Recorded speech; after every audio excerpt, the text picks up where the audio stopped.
All right, here we go. Salute to NBA Nation on this Black Friday, Thanksgiving weekend. Another edition of the NBA Report. CP the Franchise, Alex Rotaros on the ones and twos. If you're a diehard NBA fan, hit the like button, hit the share button, subscribe to the channel. The number one NBA show for the fans, by the fans, number one NBA podcast for the fans, by the fans. This is the NBA Report. On today's episode, we're going to talk about this CP3 Scott Foster beef. It is personal. We're going to get into that. Plus, Kevin Garnett says Jordan Poole should be out the league. Is it over with for the pool party and his theatrics in Washington? We got a lot more to do. Plus, new faces, new places. We're going to grade the top 10 NBA trades and free agent signings this past offseason. A little progress report, if you will. So lock in, big show. Once again, hit the like button, hit the share button, subscribe to the channel. Remember that this episode is brought to you by Prize Picks, daily fantasy made easy. Go to prizepicks.com and use our promo code MBAR for an instant deposit match up to $100. All right, there we go. Al, how you feeling, man? Good, man. Doing well. Enjoyed my How was your Thanksgiving. turkey day, man? You still got the itis, or what happened, man? Did you Bro, cook? I'm still sleepy after the mac and cheese and the stuffing yesterday. You know, we don't do turkey around in this area. We just do chicken, but I'm still full and tired. Look, we got enough leftovers for a few more days, so the itis will continue. How was your Thanksgiving, though? Did you have a good one? You tired? You sleepy? It was good. It was good, man. Went to the ladies' family's house for Thanksgiving. You know, it was nice. Yeah, it was a nice festive event out there in Jersey, man. Ate some good food, some good turkey, some shrimp. I made a mac and cheese. You know what I mean? My world famous mac and cheese, undefeated amongst tasting critics worldwide. It is world renowned. So yeah. So I had to make two batches. I had to make one for mom's house, one for my lady's family's house. So I was double duty in the kitchen. You know what I mean? Then we had to bake some cookies and whatnot. So there's a lot going on. You know what I'm saying? We need a mac and cheese off now. You know, I got my mother's sister's secret recipe. So and we made that yesterday. So now we gotta have a mac and cheese contest, CP, and see what we got going on over here.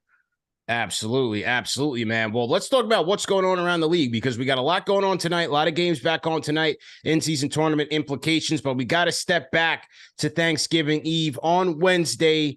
Warriors and Suns. Warriors visiting Phoenix. CP3 back in Phoenix for the first time since the trade, but it wasn't Kevin Durant and Devin Booker and the Suns that he had to be worried about.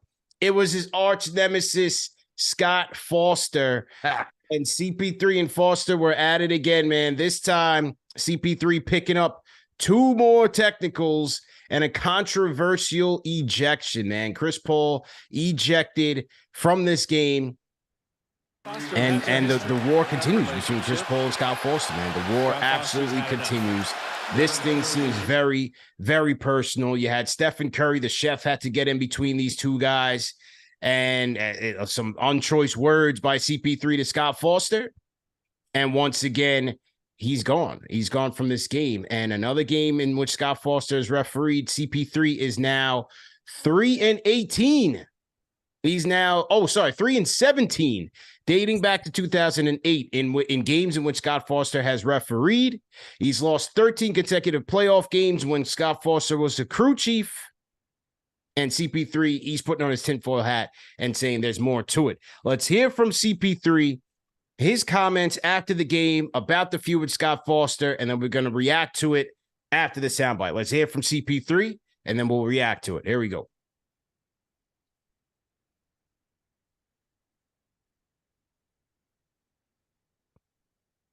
We have CP3.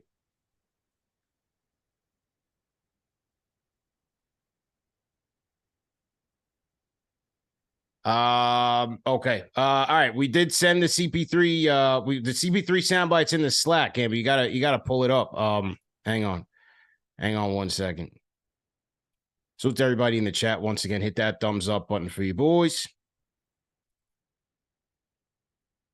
All right, Al. Let's we'll scrap the audio for a second there. Let's just get into the reaction. What do you think about this situation here? I think, look, man, I think there definitely has to be more to it. Look, 3-17. How can you not think that there's something even more to this situation with CP3 and Scott Foster? But my thing is, like, where did this all come from, man? Like, where did it all start that you have this whole beef between Scott Foster and CP3? And it's like every single game they seem to be getting into it. And I think for CP3, I can understand the frustration from a player standpoint. Every single time that you have this guy reffing a game that you're in, you're just essentially guaranteed to lose. Like you said, like you point out, 3-17. I'd be frustrated too to know that this guy has been at the hand for a lot of my losses. And it's not like, oh, it's a coincidence. You see, these guys are always having a conversation on the court. So because of that, you have to lead to thinking that there's more to this. And I want to know where this all stems from, because moving forward, if you have a ref that's just controlling the game like that for a certain player, I think the NBA needs to get involved so that way it's fair, right? Like, that's the whole point of a ref, is to be fair, to be unbiased. But there seems to be a level of bias when you have CP3 going against Scott Foster. So the NBA needs to look in this. The NBA really needs to figure out what maybe just don't even have Scott Foster repping these games anymore. It's just kind of where CP3 is involved. It's just a situation where it's just too difficult to watch.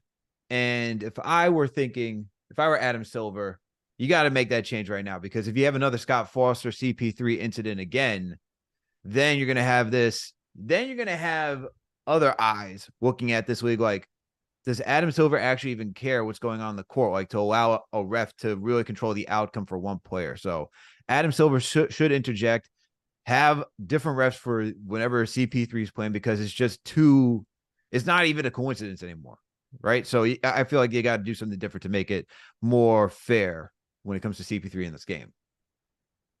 Absolutely. Absolutely. Let me see. Do we have the CP3 audio? Let's check with Gamma, see if we have it. If we have it, let's go ahead and play it.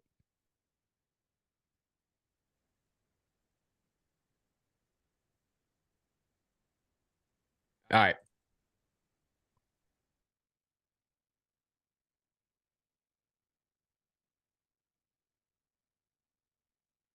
So not sure if we have it, but look, I think, both sides are at fault here. CP3 has to take ownership of the situation. Clearly, the history between he and Scott Foster, he feels like it's personal. He feels like Scott Foster has an axe to grind. If you go back into the history, these two have had league arbitrated meetings where the league has had to step in and try to resolve a conflict between these two guys twice. Once when he was with the Clippers, once when he was with the Rockets. So these aren't just allegations that he's throwing out there. These are things that he's had the league look into.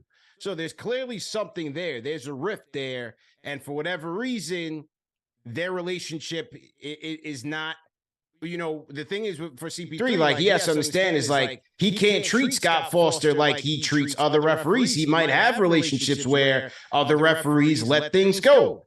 But with the Scott Foster situation, his reputation is preceding him. Scott Foster's not having any of it. So he's got a short temper when it comes to that. So that's the situation there. And so CP3's got to take account for that. And then on the Scott Foster side, I think that hang on. It says I was muted.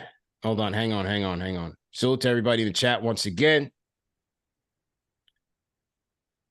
Echo. Okay, yo, again, we're saying we got an echo here.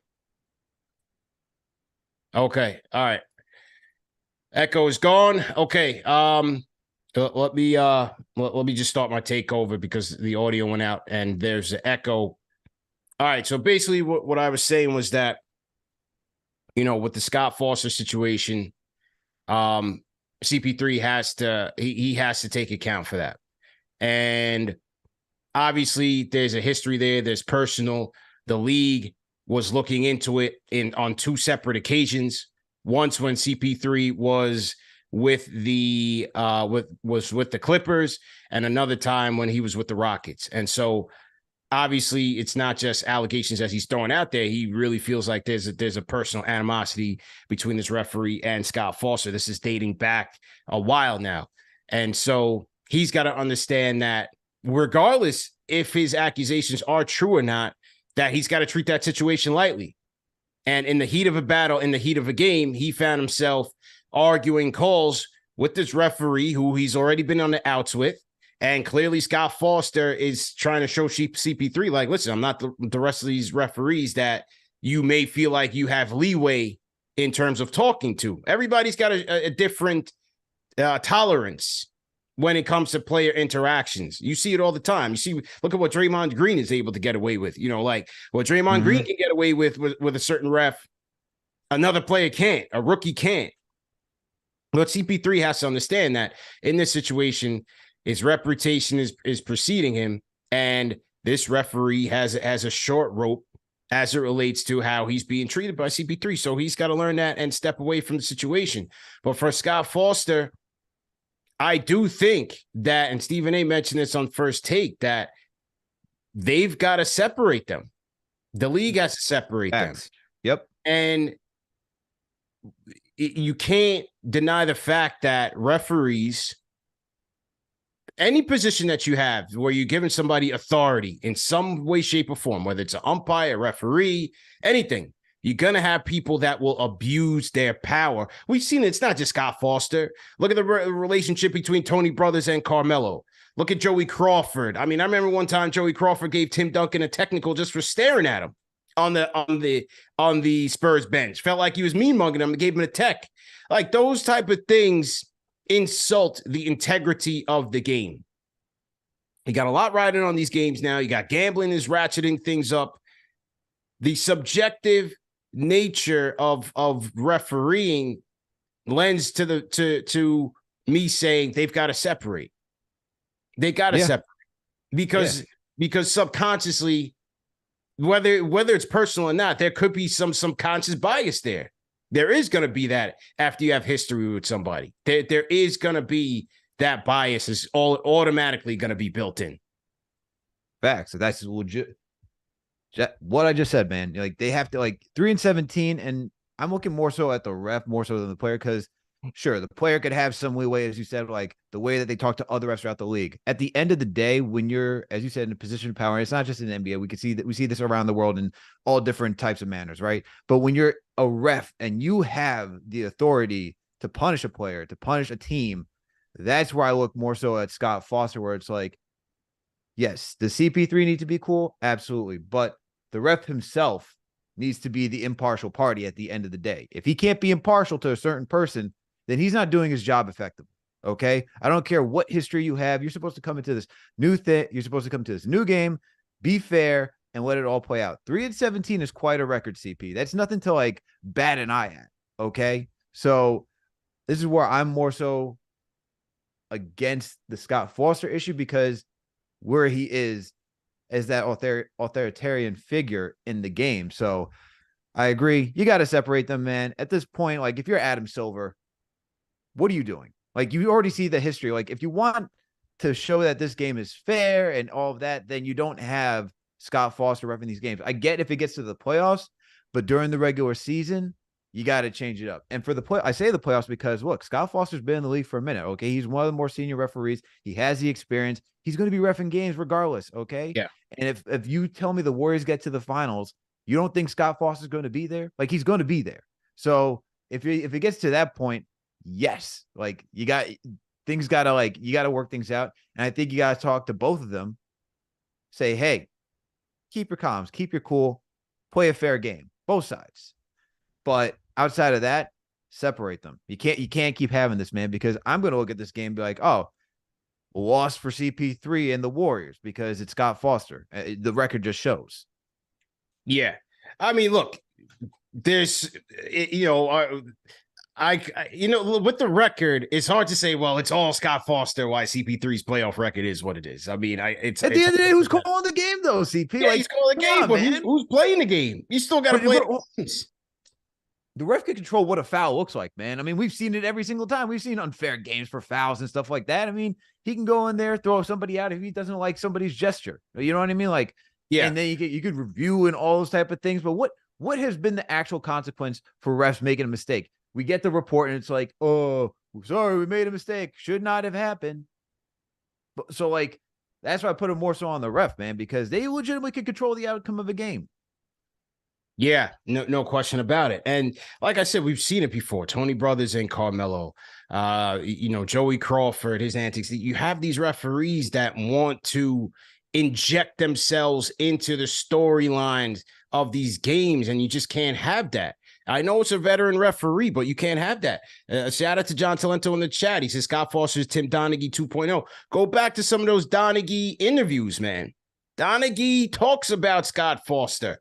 And look, some of those you maybe want to take with a grain of salt, but some maybe it's believable. It's hard to say, but he put out there, I went back to a previous interview that he had, and he talked about the fact that how subjective officiating can be. He talked about how, you have players who go to charity golf events that referees are hosting. You have a situation where he's alleged that Scott Foster talked about how, he went a little too hard on Lamar Odom one night with the calls. He's got to do some makeup calls the next time he officiates his game to even things out. We see it all the time in the NBA where teams get makeup calls, right? Like, of course, it's so subjective. It could be so political that's why they've got to be broken up. Hey, that's why I look at more at Scott Foster than CP3, because could a player throw a game? Yeah, sure. They can have like an off shooting night if they really wanted to, but at the end of the day, they're going out there to compete. And if you're someone like CP3 looking for that elusive championship, like, you're not throwing that. We also know Chris Paul's character. He's a guy, he's the ultimate competitor. He's the guy that knows all the loopholes to every single rule. This is the same guy saying, hey, that's an untucked jersey. Can we get a tech? That's who he is. So it goes back to me saying, like, Scott Foster, I'm looking at him. Yes, CP3's got to keep his cool. You can't just go off on a ref and stoop down to stoop down to a lower level and just say, name calling, whatever it may be, throwing swears at somebody, right? I understand the frustration, but in a conversation, look, it's his job to ref the game. It's your job to play the game. You're both trying to do your jobs. But with the beef, it's got to move on, man. Got to move on. And in CP3's, in his comment to the media, and when he talked about he said it goes personal that his son was involved in this. He wouldn't elaborate, but he's saying that years ago when this thing first started, that there was a situation where his son got involved. He said it's personal. We've had a situation some years and it's personal. League knows, everybody knows. There was a meeting and all that. I'm okay with the ref, whatever they're saying, but don't use a tech to get your point across. So, again, very interesting. And this is an article from Kendra Andrews. She says the animosity between the two have originated during Paul's stint with the Clippers. After Wednesday's game, Paul alluded to the fact that an incident involving his son and Foster while he was a member of the Clippers, saying that it led to a meeting at the time with himself, his father, Foster, and former Clippers coach Doc Rivers. He declined to reveal more details about the incident. So, again, strange. Very strange. Very strange. I don't know, man. This is... Why has it got to be so deep over a game of basketball? Yeah. Absolutely. So yeah, that was the latest chapter in the CP3 and Scott Foster fiasco. Next up, let's talk about KG, Kevin Garnett, man. The pool party is going on in Washington, and Kevin Garnett is not impressed. Let's hear from KG on his board certified podcast with Paul Pierce. Let's hear from KG on what he had to say about Jordan Poole. Here we go. This what you brought from you ain't learned this. Bro, that's what I'm saying. You ain't learned Them niggas this. over there professionals, bro. They got your ass out there because you couldn't fall in line, bro. That's what I'm saying. Niggas like this don't belong in our league, bro. Damn, you in the league. He does not belong in the league as a He's the head of a team, P. Nah, I don't want my son under no nigga like that. You see how he talking to teammates? Shut up, my nigga. This my team. I got it. Nigga drawing up the joint, looking out through the towel, snot. Like, bro, you can say whatever you want about me, bro. I ain't never disrespected the game. I ain't never disrespected the position of being a leader. You know, they ain't got no, what vets they got over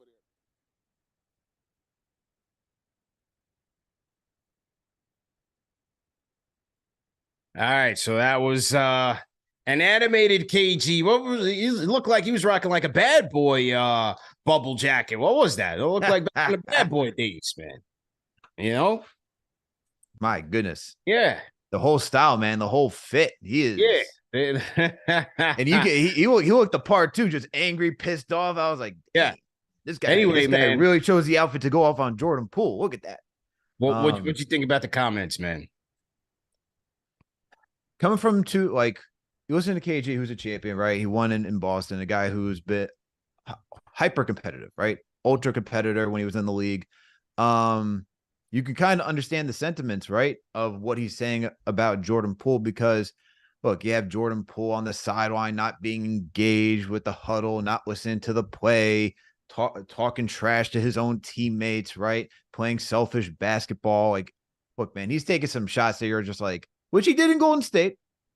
Obviously, you got to be a little bit more controlled in Golden State with the cast that you have over there, Kerr being the head coach, Steph, Clay, Draymond, and so forth. Yep. But out in this Wizards team that's rebuilding, that's downright awful, right? There's a little bit more freedom for him to be what he wants to be. And I'm sure, look, you got to interview him this offseason when you went to Summer League, and he didn't look too happy prior to that he got traded and is now in Washington, right? Because I think you look at the setup and it's like you won a championship on a team that's a legit dynasty. And now you're off that. You're considered part of the Splash Bros, being the pool party, right? Guy who can shoot well, and now you're not even playing that well. This season he's underperformed to begin, right? He's shooting under 40% from the field when he's been above 40% shooter for most of his time on the Warriors. You know, he was shooting, what was it, over 30% from three. He's not even doing that right now. He's shooting under 30%. And so when you look at his numbers, when you look at like the game, just look at his game logs and you just watch him play, it's not that guy that showed that tantalizing electric skill that he had out in the Warriors, especially when they won their championship. He's playing less thereof. And it's, this is why there's rumors and why I asked David Johnson, who goes play-by-play broadcaster for 27 years for the Washington Wizards, what he thought about the rumors of Poole being traded because he's not part of the core. And it's stuff like that, that makes you think, hey, why would he be part of the core when he's not even engaging and being a true on-team player? I understand what KG says. I think that he should be out of the league is very, it just gives good shock value. I think it's good. It's good shock value. Yeah. You know what I mean? So it's like, talent-wise, should he be out of the league? No. Personality-wise, I get what he's saying, and that's where he's really leaning on, is towards the personality, not necessarily his talent. But I understand KG's sentiment where it's like you're looked at as like one of the top two scorers on the Wizards, and you're not holding your weight right now. Yeah, I think the hope or the expectation was that he would bring that championship pedigree and work ethic to a Wizards team that is in the tank. It's a young team. There's no adults in the room. It's a bad team, terrible roster. It's in reconstruction. No, this is the post-Bradley Beal era, but even when they had him, they were still bad. So the hope was that he would bring that element. And so far, like you said, what KG said, yeah, that was definitely for shock value. But reputations get passed around very easily in the NBA. And from when you go from one stop to the next, if you don't clean that up, ultimately becomes a buyer beware situation. And teams are now going to be asking themselves, is this guy worth all the money if he's just going to be a headache, if he's just going to be an immature player, not really buying in to what we're doing here, not being professional? That's just the bottom line. I think that's what KG is looking for, is like, where's the professionalism from this guy? And it's just not there. He went into a clown show and is making it even worse. He's making it even more of a circus. And despite being a bucket, right now he's looking like no more than, flash in the pan, 6-man instant offense type of situation, where I think the outside hope was that he would go to Washington, kind of be his own guy and maybe flourish. But right now, if his attitude doesn't improve, none of that is really going to matter because it's not like he's impacting the game in any other facet outside of scoring. And in the NBA, you need guys who can buy into roles and be stars in their role. And so, again, he could be out of here fast. I wouldn't say he needs to be out the league because I think, a player of his caliber and skill set obviously has a fit in the league. But to KG's point, a lot of hungry guys out there scrapping and clawing through the G League, through Europe and other leagues and organizations, dying to get in there, dying to get into the NBA. And here you got a guy, clowning it up. So we'll see how it looks. Not a good look for him so far. I think Washington will ultimately look to deal him at some point and get something that they can before they end up hating this decision altogether. And their team, they need adults in the room. This is why the Warriors got rid of him, got him shipped out in the first thing smoking. And why? Dunleavy Jr. was a big advocate for Jordan Poole in terms of drafting him out of Michigan. But if you could imagine, what I could imagine happened was he met with the big three, said, hey, what do you think? We got a shot here to get Kris Paul. We might have to, get Jordan Poole out of here. And they said, okay, what are we talking about here? Pack his bag. We'll pack his bag for him. They were tired of the theatrics, man. That's why Draymond dropped his ass so quick. They're teammates. Yeah. And you have to think, and like we saw that video, right? Draymond punching Poole, and it's only a snapshot of like what happened, right? Yeah. But you got to wonder, like, what's the time? And this is going back, right? What was working up prior to that for Draymond to hit somebody? It's like we have the same things when we saw Draymond put Rudy, like grab Rudy's neck, right? Yeah. Put him in a headlock. And this makes me wonder, like, what type of player Jordan Poole was on the Warriors, man. Because if you would think that in a new opportunity, right? The mature decisions, like, look, they didn't want me here. People are going to look at it as my fault. I'm going to show them that I'm professional. I'm going to show them that I am talented. I'm going to show them that I can hang in this league. And even if you didn't want to be in Washington, wouldn't you want to work up your trade value? Wouldn't you want to show the rest of the league that, hey, I can play, come trade for me. And when we go back on another winning team, or if not, believe in yourself that you can help turn this Wizards organization around and show that you are a winner.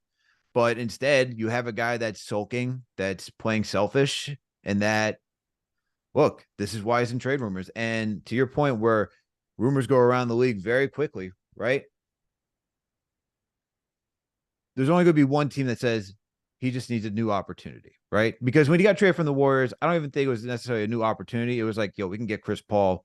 We're going to move Jordan Poole. And the Wizards are like, we'll take a nice young player. Maybe they had that conversation in their head saying, hey, give him a fresh start and for him to be okay. But for the most part, it's like, we're going to get a young player. We know what he did. We know how he helped them in the playoffs and so forth. We'll be fine. It was just a down year for him. But now you're having a down year. You're not showing the leadership skills that you should be showing because it's supposed to be you and Kuzma being the two dogs leading the way, and you're not doing that. So he's only going to get one. I feel like he's only going to get one opportunity to say, hey, he just needs a fresh new start in a situation. We'll take that gamble on him because it's to your point, CP, rumors fly fast. Your reputation around the league flies fast. And if you can't succeed in the next spot, which let me tell you, it might not be you might be in the better spot now than where you could end up, right? Mm-hmm. You could go out to Detroit. Okay. They could say, hey, we don't want Killian Hayes. Let's go get Jordan Poole over here. And you're even worse situation. Okay. At least you're in DC, a nice metropolitan area. But if I'm Poole, man, get it together, man. This stuff isn't, you don't need to do this.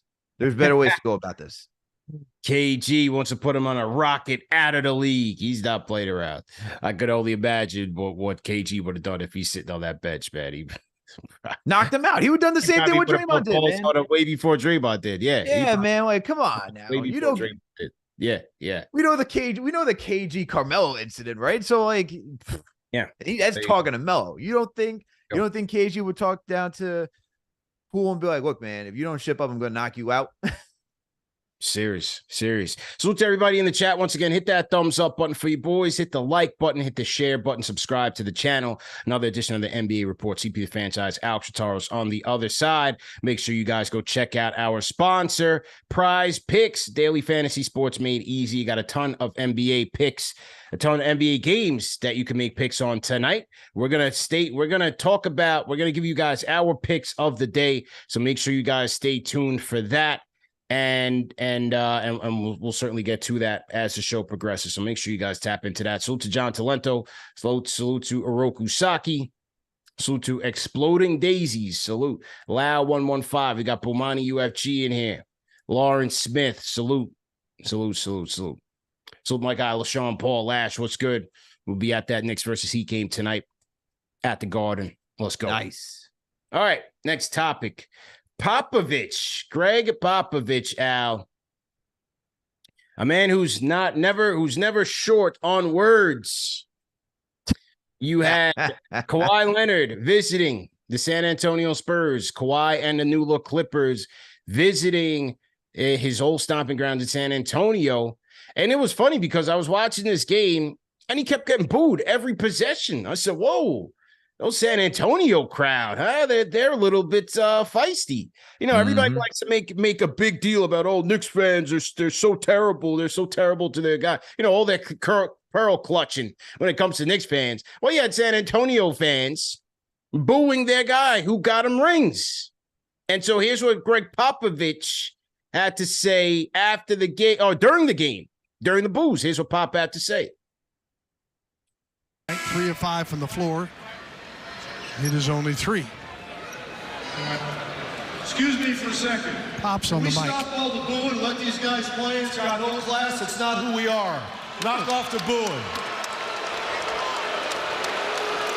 Pop telling the fans to lay off Kawhi Leonard. But that's not San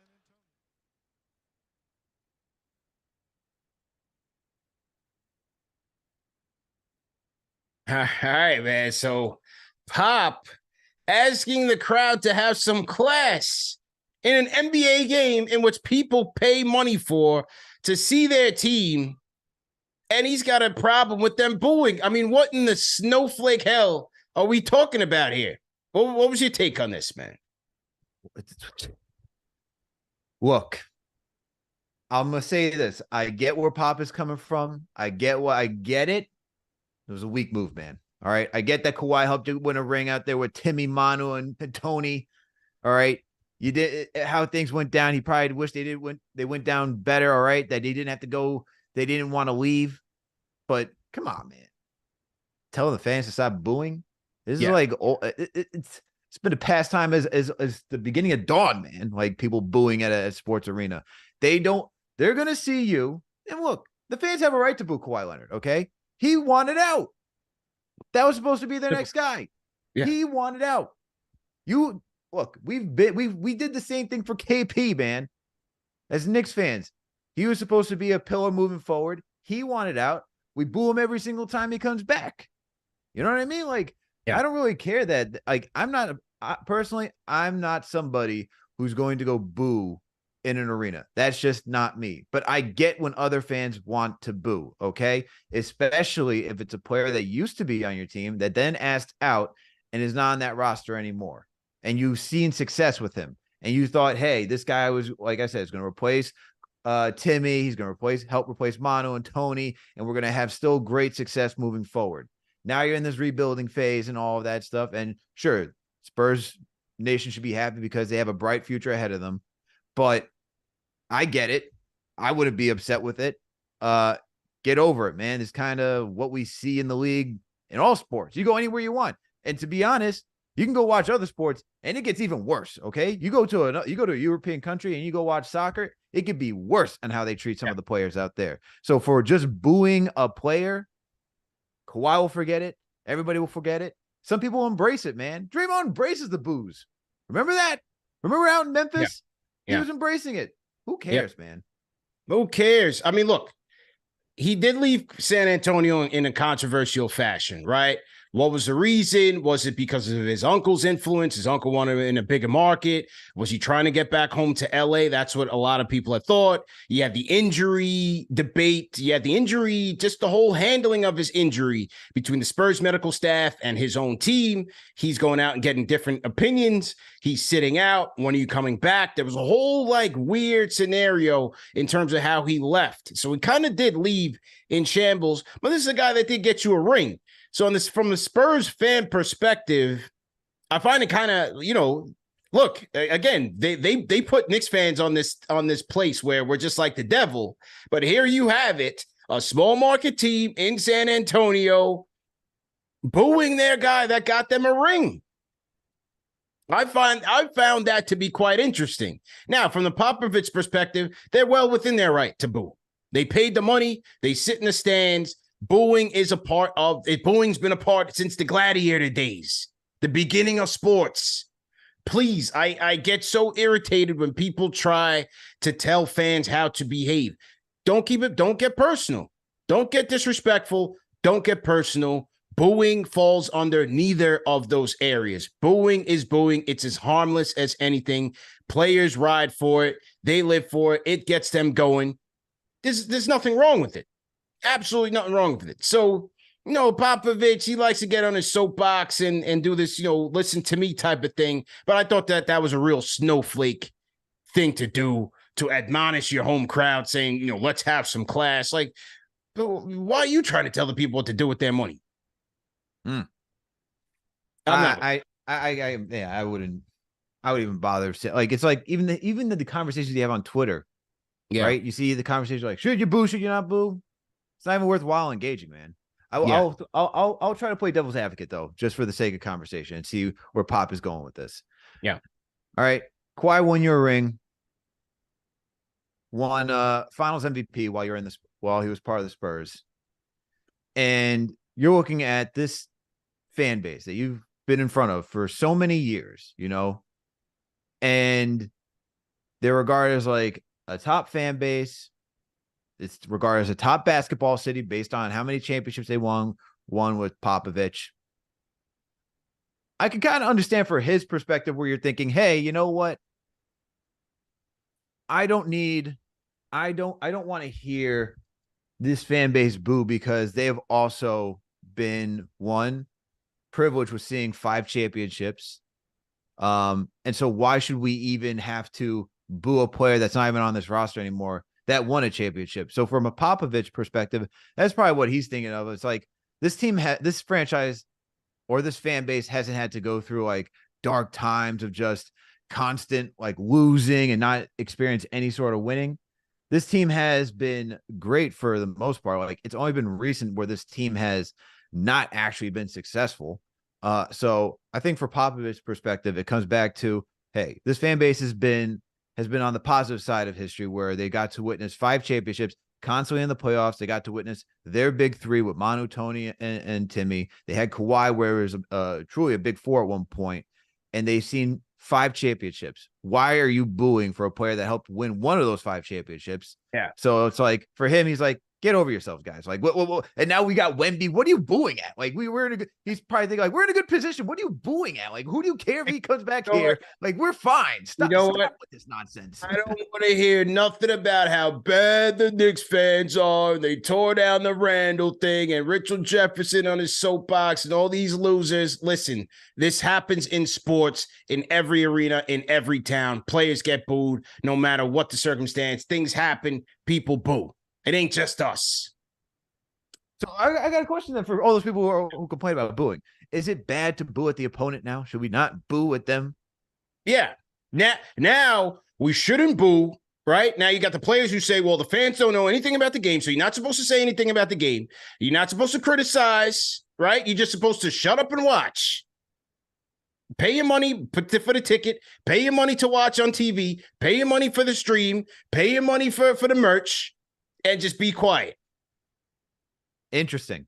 Boy, oh boy. This is we are getting softer and softer by the day. Marshmallowy. It's snowing out here in November. All right, man. Next topic, Al. Salute to everybody in the chat. Once again, hit that thumbs up button for you boys. Hit the like button, hit the share button, subscribe to the channel. New faces, new places, Al. We've been covering the league since the summer. Lots of transactions, lots of player movement between trades and free agency. So I figured we're getting closer to the quarter season mark. Let's give our grades of some of the top 10 league moves so far. So let's start with the blockbuster. This one was, to me, number one on the list. This was Damian Lillard going to the Bucks in a blockbuster trade, going from the Blazers to the Bucks. And Dame so far, Al, let's see. He had the big game against the Sixers where he dropped like 36 points, 39 points. Most recently, he had another big game in the Bucks win against the Hornets. But it's been kind of lackluster for Dame. I think it's taken him a little while to get acclimated to a new system, a new city, and most importantly, playing alongside another alpha in Giannis. He's never played with a player of that caliber, of that magnitude, of that position, like a Giannis. And so I think it's still taking a lot of time for these guys to gel. They've certainly showed that they can have, these big offensive scoring outbursts without each other on the court. But now they've got to figure out how to gel together. And also they've got to figure out a defense, because you got Dame and you got Malik Beasley in that backcourt. Boy, oh boy, that perimeter defense is looking bad. And so their best bet right now is going to say, hey, listen, our perimeter defense isn't that good. Our defense overall has taken a step back. Even though they played a little bit better as of late, they've got to look to potentially outscore opponents from the offensive side of things to keep themselves in gear. So I'm going to give it a B minus. I'm going to give it a B minus. And also because I think, like, despite the fact that they're still trying to get it together and they're still trying to gain chemistry, they still find themselves in second in the East, right? I think there's like a 5-way tie for second between right now, as of the time of this recording. Everybody's at 10-5 between Philadelphia, Milwaukee, Orlando. I believe there's another 2 teams in that mix. So despite a rocky start and question marks, they're still right there. And so they still have the talent that will get them far enough, but how they gel together and how they play defense will ultimately determine just how good the Bucks can be. So far, I'm going to give it a B minus. I'm still going to give it a B minus. That might be a little high. I should go with a C. But like I said, given the fact that to this stage in the game, they're still over 500. They're in second place. I'm going to give it a B minus for right now. Dame, who's your next guy? My next guy is James Harden, man. So not great to start off the James Harden era for the Clippers, right? They were on a terrible losing streak. The lineup was one of the worst lineups in the NBA. Now, I get it. You add a new player into a very top-heavy team where you have now 4 superstars, so it's going to take time to gel. They didn't have an offseason together. They're doing all of this on the fly, all right? And they lost 6 games under James Harden once he first got there. Then you had Ty Lue and Russell Westbrook agreeing that West would come off the bench. And since he's come off the bench, the Clippers have now won 3 games. One against the Rockets, which is a tough opponent based on how they're playing the season. The next 2 games were against the San Antonio Spurs. Still not a fan of the trade. I don't like how everything has changed for the Clippers, because I thought they were rolling to begin the season. They had one of the best lineups prior to the James Harden trade. Now you have James Harden there. They haven't really, outside of being the Rockets with James Harden, you beat the Spurs twice. Not really impressive. You should beat them with the amount of talent that you have. So I don't really count those wins as anything great. Like, you won. Cool. A win is a win, whatever. But at the end of the day, this team is now about winning a championship. I don't think they're going to be able to win a championship with the way that this roster is playing.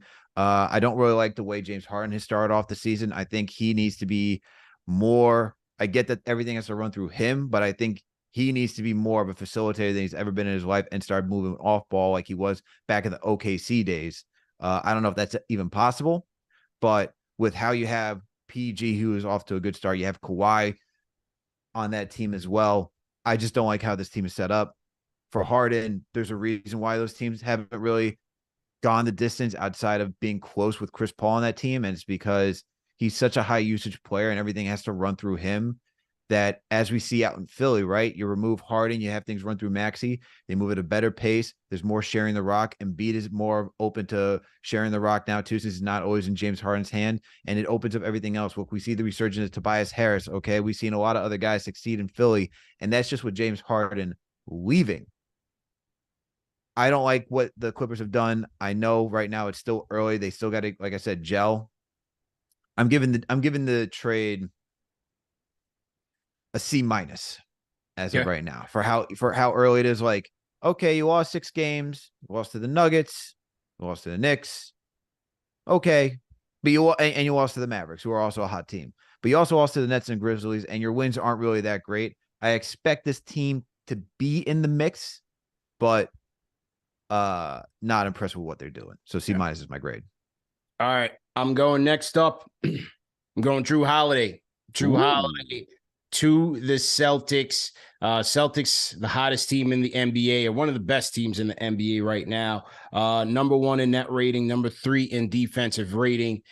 Again, a position where they were last year, but bringing Drew Holiday in just helps maintain that. And I think he will actually help them improve in those areas. This is a guy who on a lot of nights, he's oftentimes guarding bigger players. You know, we've seen it against the Knicks. He's guarding Julius Randle. You see against the Pelicans, he's guarding Zion. He at times is trying to be a help defender against Giannis. I mean, that is the type of caliber defender and high IQ defender that Drew Holiday is, despite his size.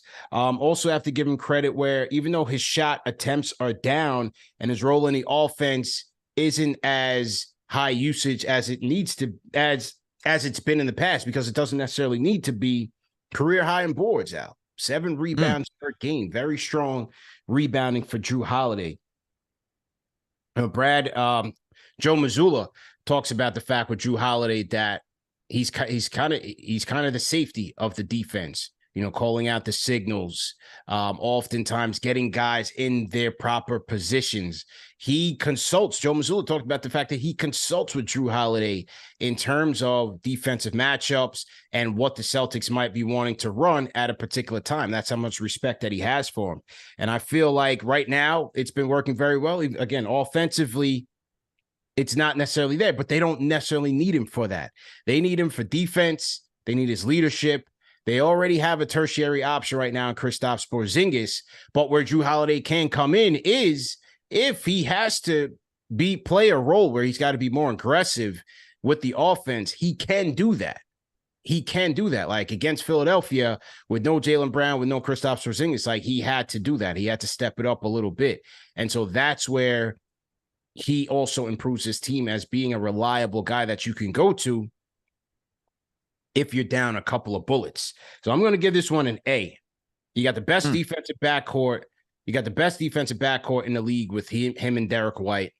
I think that's only going to make them stronger as they get into the playoffs. He starts to use his veteran savvy. The defensive matchups are going to improve. And then again, offensively, as a guy in the half court who, if you need him to make a big play, a smart play, he's going to get it for you.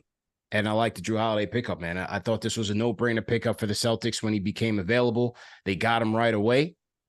And, depending on who you want to ask, they're number 1 in the NBA. So there you go. I'm giving it an A grade for Drew Holiday to the Celtics. My next player, CP, since you went with Drew, I guess I have to stay in Beantown and go with the other player that they got this offseason, which is Kristaps Porzingis. And look, I didn't think it would be this good, but also they didn't have Drew Holiday once the trade went down. So getting Drew Holiday has definitely changed the outcome for the Boston Celtics. But Kristaps Porzingis, man, talk about a resurgence for his career. He's doing so well in Boston right now, being a rim protector, which as a Knicks fan, that's what you wanted to see him do. You know, he's averaging right now 19 It's averaging close to 20 points per game. He's shooting well from the field in general. He's shooting over 55%, which is a career high for him right now. 3-point percentage needs to jump up a bit. He's only shooting about 33%. But when you've watched him through 14 games, the reason why the Celtics are also so good is because he in that starting lineup helps stretch the floor and allows Tatum, Brown, and everybody else to really operate on that court. So he's been fantastic for them. And on the defensive end, I mean, I was there in TD Garden when he played the Knicks, man. He was just a true force, as I said, as a rim protector. It's insane. It's absolutely insane what the Celtics have going on right now. The Celtics are so good, CP. Going to cleaning the glass, when it comes to differential, they are fourth right now in differential with a plus 28.2. It's insane how effective the Drew Holiday, Derek White, Jaylen Brown, Jason Tatum, Kristaps Porzingis lineup is. It's devastating, which is why they're, as you noted, number one in the East. They're just that good. So Kristaps Porzingis has been what the Celtics wanted, right? Because I understand with like Robert Williams out there, they wanted to go traditional, but it didn't help Jaylen and Tatum really thrive getting into the paint, because both those players, while they can attack the rim and they're strong and they're able to do so, it wasn't at the rate that Brad Stevens envisioned. So getting Kristaps Porzingis is just help in those ways. So I'm going to gotta give it an A-, man. Gotta give it an A-, because look, for them, it all comes down to championship. It comes down to the championship. So like, as of right now, they look great, but they got to win it all for it to be an A. Okay. All right. There you go. My next pick, Al, we're going to bring Fred VanFleet to the stage. Fred VanVleet, front of the congregation. Fred VanVleet brought into this Houston Rockets team. Houston 7-6 right now. VanVleet, a big ticket item, free agent pickup for the Houston Rockets at 40 bags per year. After they got Ime Udoka as their head coach, they needed a floor general. They had money to spend, and they had to spend it, and they spent it in the right place. They went out and they got a champion, a gritty, undersized but gritty point guard in Fred VanVleet, and he's been just what the doctor has ordered for them. 16 points per game so far for VanVleet. How about this, Al? Career high, 8.8 assists and to 1.6 turnovers. So he's been a dynamo with the rock in his hands, an excellent floor general for them, shooting 37% from downtown on damn near 9 attempts, 8.5 attempts. Incredible for Fred VanVleet. He's a player that can play on ball. He can play off ball. He can get the offense in order. The Rockets, 9th in the NBA right now in points per play in the half court. You know where they were last year? Where? 30th. Couldn't get themselves organized. That's partly Fred VanVleet's influence in just getting them organized, being able to control the pace, and being an adult in the room. We just talked about that situation in Washington. Look at the impact that this guy is having on the Houston Rockets so far. I thought this was a big pickup for them, and it's starting to pay dividends. They look like a maturing team, and Fred VanVleet is a big part of that, man. So I'm going to give that one an A grade so far. Rockets 7-6, VanVleet cooking, 8.8 assists. Good job by him, man. Great job by him. Give him an A grade. My next player that I'm going to, CP, is going to be Bradley Beal. If there was ever a player, if I was a professor, if there was ever a player I could give it incomplete to, this would be the first on my list. But I will give it a grade. Yeah. Man, I don't even know where to go with this, man, because look, he's supposed to help the Suns. He's supposed to be part of that big three. He's supposed to help them be the scoring juggernaut, and he has only played, CP, 3 games. And in those 3 games, he has been underwhelming, to say the least. Okay? He has averaged, in his 3 games, CP, against the Chicago Bulls, which was the Suns barely escaping an overtime win against the Bulls, 116 to 115. He scored 13 points, went 3 of 12 from the field, shooting 25%. Next game he played was against the Los Angeles Lakers. In 32 minutes, he could only muster 9 of 17, shot well from the field, 24 points, not bad. But I'm expecting more out of him, considering he's supposed to be this dynamic scorer. And then to follow it up against OKC, 30 minutes, gets you 15 points, shoots 35%. It's been underwhelming to say the least. I mean, now he's out for another 3 weeks. What was it, from last week or 2 weeks ago? So we're not expecting Bradley Beal to be back, but this has been the case with him when he was out in Washington, is that he's been so injury prone. He can't stay on the court. You have no idea how he could impact the team since he hasn't been on the court for that long. And this is where it's just been, he's had an underwhelming career, man, because it was supposed to be him and Wall taking the Wizards to another level. And then it was supposed to be him and Westbrook. That only went so far. You know, you get KP and Kuzma out there. There was discussion that they want to run it back. That didn't happen. And now you're out in the Suns and you're barely helping this team. And granted, the Suns are still, as of right now, if the season were to end today, Suns would be 5th in the Western Conference with a 9-6 record with no help to Bradley Beal. So I don't know, man. If I'm Phoenix, you're okay because you have Kevin Durant and you have Devin Booker. But with Kevin Durant, you know he's going to miss some time at some point. That's just kind of been his career as of right now. And Devin Booker, look, he missed some time to begin the season too. And if you're relying on those 3 guys to be to help you get to the promised land, it's a tall order. But as of right now, man, I would love to give him an incomplete. But I'm going to give the Bradley Beal trade and just acquisition, I got to give it a D, man. I can't give it an F because Suns are still 9-6. He hasn't played enough. I can't just fail him outright. But I'm giving it a D because you didn't really need him. You could have kept other players. You could have had others that you could have kept that you lost in free agency. Not great, man. Not great. Not great at all. Not great at all. Okay, next one I'm going to go to. Once again, salute to everybody in the chat. Hit that thumbs up button for you boys. CP and Alex on the 1s and 2s. Stay tuned for our prize picks of the day. So you guys have a chance to win some money. Prizepicks.com, promo code MBAR, not KFTV. I'm on the wrong channel. Prizepicks.com, promo code MBAR for an instant deposit match of up to $100. Next up, Al, CP3 to the Dubs. We open the show with CP3. We're back grading the CP3 deal so far. And so far, it's been kind of a mixed bag. It's been a little bit of a mixed bag for the CP3 acquisition to the Dubs, because you can look at it in 2 ways. If you look at it as a standalone acquisition and his productivity, it's been good. It's been good. I mean, he's averaging 6.6 assists per game as a reserve, which is dynamic numbers, outstanding numbers. 7 and 6 off the bench as a reserve, a plus minus of plus 9.2 on the Warriors. And that's fantastic. The problem is that they're not winning games. And that's the issue. Is that a CP3 issue? Not necessarily. They are 7-9 on the campaign. I think CP3, look, he's been brought in to be the floor general, to control the game, to be that guy, that pace setter off the bench. And he's been that. And this Warriors bench is one of the best in the NBA, I believe, because of CP3's presence. But how does that uplift the entire team? It hasn't just yet.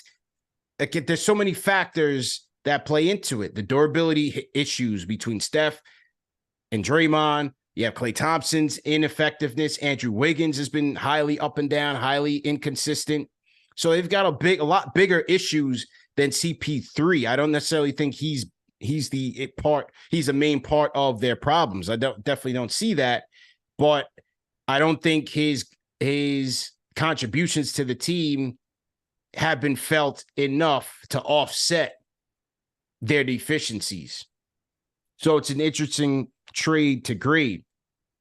The duo of CP3 and Steph Curry are -2 together net rating on the court right now.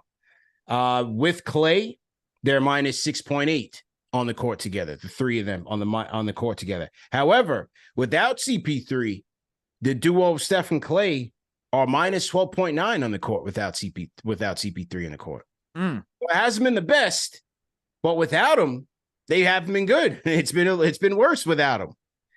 And so again, you have all this together. You put all this together. And this was another interesting one, CP3, just his overall impact. When he's on the court, they've got a 13% turnover percentage. When he's off the court, it's 17th. That's a big enough jump. When he's on the court, they go from 5th, and when he's off, it's the 29th. Sheesh. Oh, so talk about being in control of the game, taking care of the ball, and getting the offense in order. That's CP3.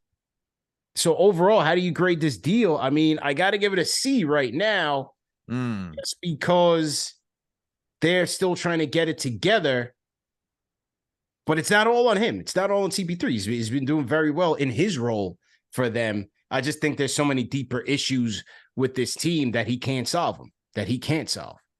And age, durability, lack of a big man depth. I think those are some bigger issues than CP3 right now. So I'm gonna give it a C. Okay, give it a C. Exploding Daisy says C. Yeah, I'll give it a C, man. Who you got? My next player is Marcus Smart, man. Okay. Talked about KP going to Boston. In that whole deal was Marcus Smart going to the Grizzlies. And, we discussed it on the show. You lost the heart and the soul of the Boston Celtics. He was the longest tenured guy. And then without that, how were they able to bounce back? Once again, that was before they got Drew Holiday. For what the Celtics need, they upgraded. No doubt about it.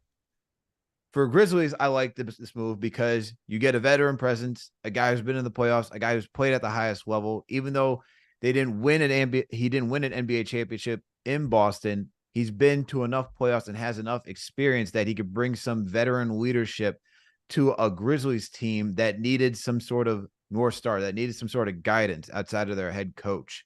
And that's why I like this move. Also thought that he could help maintain the ship while Ja Morant was out. Unfortunately, that hasn't been the case, right? And now a week ago, he was declared that he was to be out for 3 to 5 weeks due to an injury. And so now you see Memphis still starting to just go down the drain, man. They're in a spiral right now. They're not doing well. But while Marcus has been there, he was playing his game before the injury. So I like what he brought, but it just wasn't enough for what this team needed to stay afloat without Ja Morant.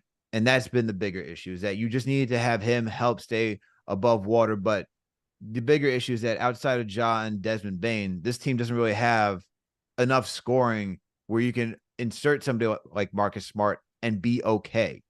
So the trade itself, while looking at it, I got to give it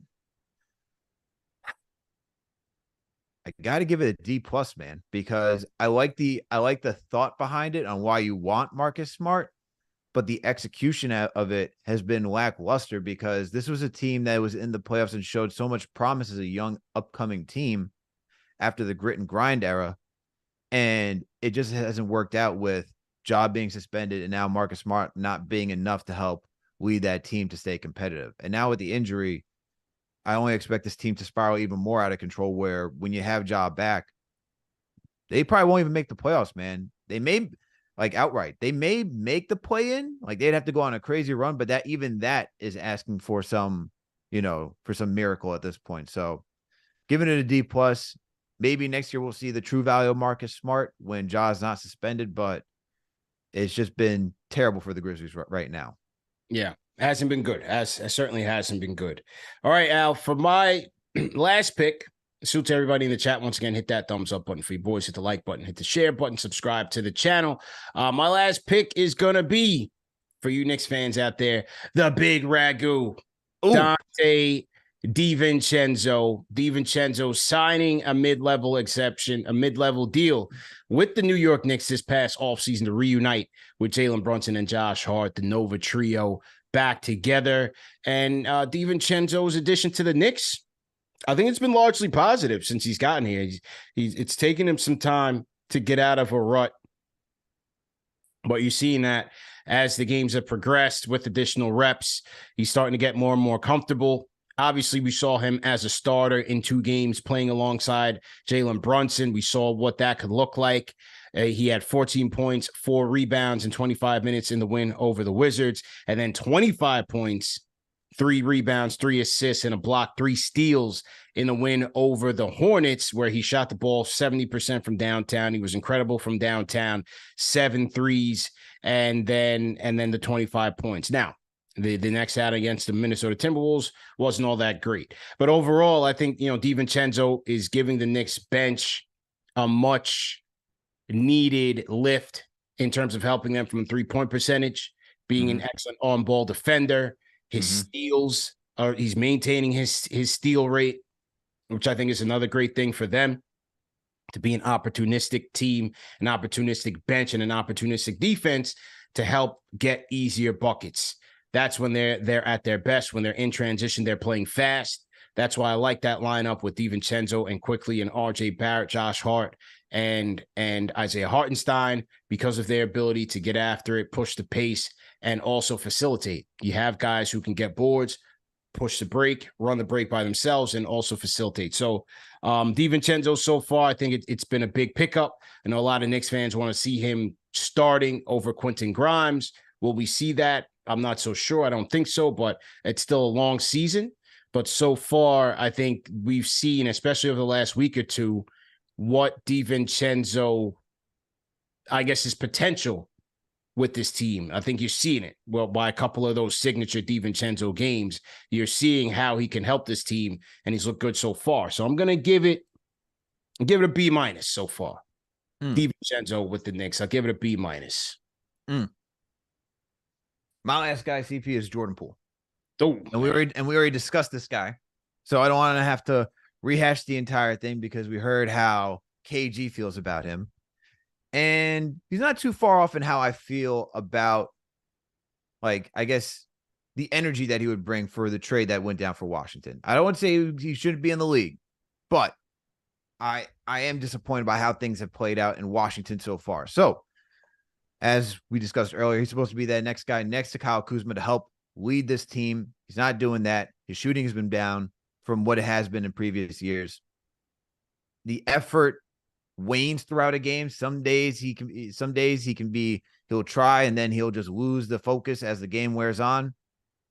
You can't have that man as a guy who wants to show that he belongs in this league, and that, for a guy who called like Pool Party, part of that Splash Brothers unit, man, to show that he was a top scorer and should be revered as one in this NBA, in this league.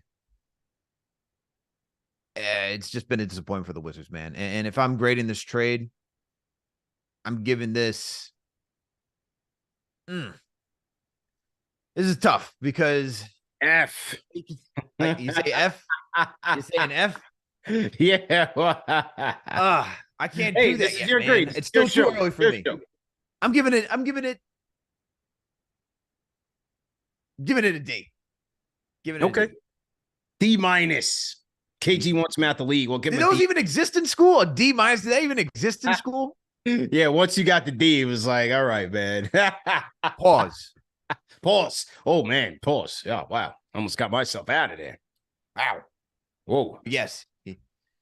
Plague 3. Ain't a good grade for Mr. Jordan Poole. All right. Yeah. So yeah. Well, 2-12 for the Washington Wizards. Hasn't been spectacular for this team.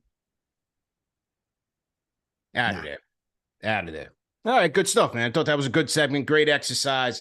Hope you guys enjoyed it. Let us know your thoughts. What are your grades so far for the top 10 NBA trades and free agent signings this season? Leave us a comment in the comment section and we will reply back. Okay. All right, Al. Let's get to our prize picks of the day. Prize Picks, daily fantasy sports made easy. Go to prizepicks.com to play today and use our code MBAR for an instant deposit match of up to $100. All right, Al, Wednesday's ticket.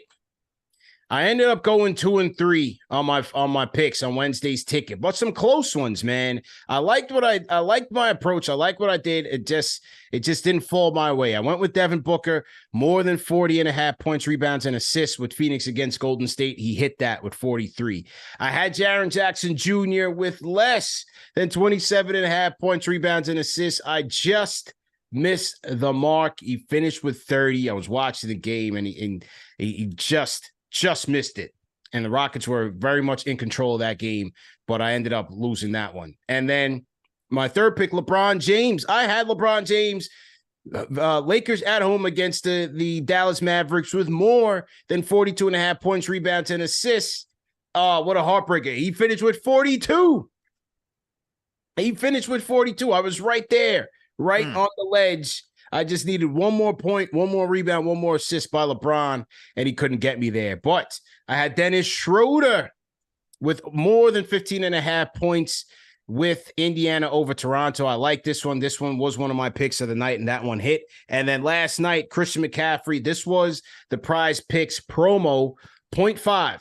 All you needed was 0.5 Christian McCaffrey rushing and receiving yards. San Francisco against Seattle. And he, of course, he beat that. He finished with 47 to Christian McCaffrey. He had a big night also on the ground, scoring a couple touchdowns, but it wasn't enough to take home the big bag, Al. I finished 2 and 3 on the night for $8 on a $20 bet. How'd you do Wednesday night? Man. At least you got some. At least you earned something, CP. On the other hand, I earned zilch, zero, nada, one big fat donut. But you know what? That's the way the cookie crumbles sometimes. But let's go through the picks. First, I had Brandon Miller for more than 15.5 points. Right there, man. Absolutely right there. He had 15 points. I just need you to get one more bucket. A free throw. Can you hit a free throw? Just get me 1 point. Nope. Nothing. I then chose Jason Tatum for more than 20.5 points. I thought going against Milwaukee's porous defense, he should be able to get about 30 points. He couldn't do that. He only got 23. Come on, Tatum. You got to be better than that, especially against the Bucks defense. Unfortunately, I should have chosen Jaylen Brown that night. He decided to get more than what he was supposed to earn. I then chose Tyrese Halliburton. I thought, against Toronto's weird, man, because they got the wingspan to prevent teams from getting into the paint and from really getting into their offense. But then there's some nights where they can look like fine, then they look terrible. Now they won this game, but I was not expecting a shootout between the Raptors and the Pacers because the Raptors haven't been that great. But instead, that's what you get. So Tyrese Halliburton is able to get more than 11.5 assists, and he ends the game with 16 because they're just rolling on all cylinders. I chose Lauri Markkanen. I went back to the well because this is a guy that likes to launch threes for more than 8.5 3-points attempted. Only 6 against Portland. I thought for a bad team, going against a bad team, he'd be able to put up more threes. And then Giannis Antetokounmpo, I had this one right. I chose him for less than 45.5 points, rebounds, and assists because he was going against a tough Boston defense. And I was right. He only got 39. So I hit that one, but not a great night for me, man. Not a great night. Oh, tough night at the office. All right, so here's where we're going for tonight's game. And for you guys at home, play along, but make sure you play responsibly. Once again, go to prizepicks.com, use promo code MBAR for an instant deposit match of up to $100. It's very easy to make your picks. You're going to select between 2 to 6 players. You have a number of sports that you can choose from. Obviously, for us, our focus is NBA, but we do sprinkle in some NFL action in there. You have Black Friday, Jets versus Dolphins tonight if you want to get in on that action. But playing right now, CP. You're playing right now. There we go. So here we go on the NBA docket. Here we go, Al. Tonight, here's where I'm going. Now, I'm going with my man Tyrese Halliburton now. You were a little bit sour on him. I thought you insulted him a little bit, but Tyrese Halliburton has been cooking, ladies and gentlemen. He has been cooking. And tonight I'm going with Halliburton against the Detroit Pistons with 16.5 more than 16.5 rebounds and assists. I'm going with that one for Tyrese Halliburton. This Detroit Pistons team is woeful, and Halliburton has hit that number in 4 out of his last 5 games. I see no reason why tonight should be any different. I think Halliburton should eat quite healthily on this night against the Detroit Pistons. Now, next pick. This next pick, I made this pick early, and it was Kevin Durant with more than 42.5 points, rebounds, and assists. It's now been determined that KD's not playing in this game. So I'm going to shift this from KD over to Devin Booker. That was the other one that I liked. I like Book in this game. And now with no KD or Bradley Beal, this is a good play. Devin Booker, you can go either more than 31.5 points against Memphis or more than 45.5 points, rebounds, and assists. I like either one of those numbers. So I would pivot from KD over to Devin Booker. Now, they also have a promo going for Jimmy Butler, 17% off. They've got Jimmy Butler at 19.5 against the Knicks. What do you think about that? Dude, Butler at 19.5? 19.5 against the Knicks. They got a promo. Someone's got to score. I don't think Tyler Hero's playing tonight. I'm going to take the over on that. Hero and Bam are both questionable. Okay, so also in this Knicks versus Heat game, I'm going with Julius Randle with more than 20.5 points. I feel like that number is low. Randle has been able to score the ball, does fairly well against the Miami Heat, and with Bam Adebayo questionable, Randle at home in-season tournament hopes on the line. I'm going for more than 20.5 points. Here is my prize pick lock of the night, Al, and I'm going with the floor general, Jalen Brunson, with more than 2.5 threes made. He's hit this number on 6 out of his last 7 games.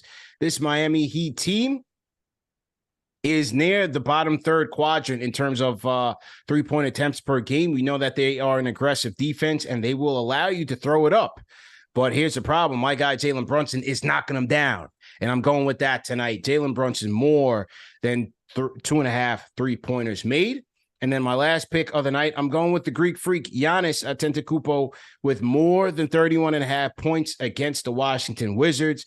Giannis finishing with 22 points, I believe, or 21 points against the Boston Celtics in their washed up, as the Bucks got washed up.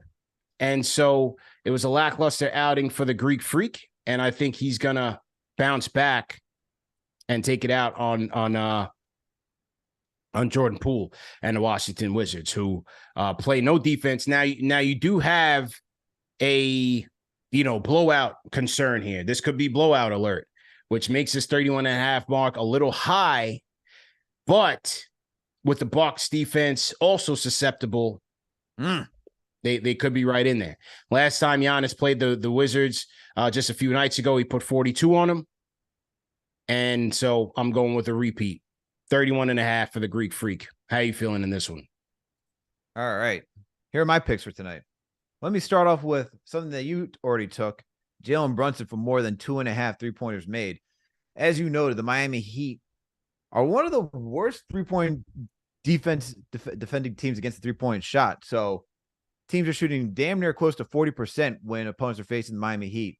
Jalen Brunson over 40% right now. I think he's close to 50% how he's shooting the 3-ball right now. I expect him to knock down more than 2.5 3-pointers tonight. So I agree with you there. I then went to Tyrese Halliburton and said, you know what? I'm going to give you respect tonight. I believe that you're going to make more than 3.5 threes tonight against the Detroit Pistons. He's been hot from downtown, CP. He's been taking over 8 attempts the last couple of games, and he's been shooting very well. He's shooting over 35% from downtown when playing opponents such as the Hawks and the Toronto Raptors. So I'm going to take him for over 3.5 3-pointers made against the Pistons. I then went with Isaiah Hartenstein. Mitchell Robinson's been dominating the board. Wow. But you went with IHawk tonight. Okay. All right. Isaiah Hartenstein, man, he's also been solid on the glass. We got to give him some respect, too. He's been averaging 5 rebounds per game. I saw 4.5. I was like, wait a minute.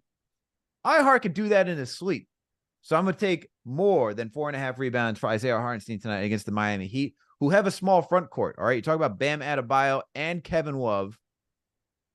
I don't believe in it, man. I don't believe in it. So I then went to Jason Tatum. They're playing the Orlando Magic. Now, Orlando last season gave the Celtics a tough time. I'm still going to ride on that. I took Jason Tatum for less than 42.5 points, rebounds, and assists. And so right now, the game's in action. He's got 17. And where is that right now? Where is that game? Where are they right now? They're in the fourth quarter. They're in the fourth quarter right now. Looks like I'm going to be hitting on that. I then took my last one, Julius Randle, another Nick in this game against the Miami Heat. I took it for more than 4.5 assists. He's averaging, he's leading the team with over 5 assists per game right now this season. I think Randle can get more than 4 assists tonight. He's made a concerted effort to make sure he's facilitating more instead of just strictly a scorer and a rebounder. I'm taking Julius for more than 4 assists tonight. So those are my picks on Prize Picks. All right, good stuff, man. Let's see how it all plays out. Remember, play at home, but play responsibly. Go to prizepicks.com. Use promo code MBAR for an instant deposit match of up to $100. Before we wrap up, Al, tonight's a big night in terms of the NBA in-season tournament. If you're into that, couple of scenarios to watch out for as of tonight. You have Boston at home taking on Orlando. This one is in the fourth quarter, just started. Orlando with a 3-point lead. Boston can clinch Group C with a win. You have the Denver Nuggets, who are hosting the Houston Rockets in Houston against the Houston Rockets. And Denver can clinch West Group B with a win and a New Orleans loss. You had the Pelicans visiting the Clippers. You have the Pelicans, who can win Group B with a win and a Houston loss. All right, so if Houston loses and the Pelicans win, the Pelicans will win Group B. You have the Minnesota Timberwolves, who can clinch Group C with a win tonight, and the Minnesota Timberwolves will be hosting the Sacramento Kings. And speaking of the Sacramento Kings, the Kings will clinch Group C with a win and a Golden State loss. Golden State hosting Wemby and the Spurs.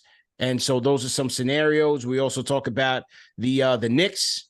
The Knicks will be eliminated tonight if they lose to the Miami Heat. So this is win or go home tonight for the New York Knicks.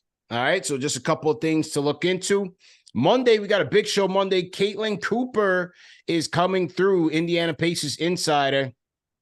We're going to talk about Halliburton, the greatness of Halliburton and those Indiana Pacers. So we got Caitlin Cooper coming through, and we're going to recap an action-packed weekend of games. So we got a big show coming up on Monday.